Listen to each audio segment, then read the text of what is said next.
Hello বন্ধুরা, তোমাদেরকে অনেক অনেক স্বাগতম আমার চ্যানেলে। অনেক দিন পর আবার একটা বড় ভিডিও ছাড়ছি রান্না নিয়ে।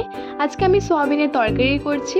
প্রথমে আমি সোয়াবিনটাকে বয়েল করে নিয়েছি, তারপর আমি ভেজে নিলাম। এখানে আমি আলু, পেঁয়াজ, আদা, রসুন, লঙ্কা, টমেটো নিয়ে নিয়েছি।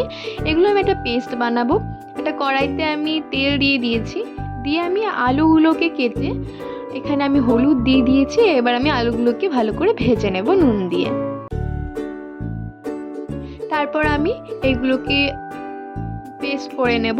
পেস্ট বানিয়ে দেখো আমি এখন একটা কড়াইতে শুকনো লঙ্কা, তেজপাতা, জিরে দিয়ে দিয়েছি। তারপর আমি ভাজা আলুগুলোকে আমি আবার ওই কড়াইতে ঢেলে দিয়েছি, আর যেটা পেস্ট বানালাম সব কিছুর ওইটাও আমি এখানে দিয়ে দিলাম।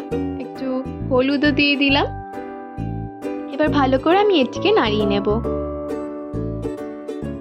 কিছুক্ষণ নাড়ানোর পর আমি সোয়াবিনগুলোকেও এখানে দিয়ে দিয়েছি। সোয়াবিন দিয়ে আমি ভালো করে এবার নাড়িয়ে নিচ্ছি, আর এখানে আমি জল দিয়ে দিলাম। এবার আমি এটিকে নাড়িয়ে নিয়ে আমি এটিকে ফুটিয়ে নেব।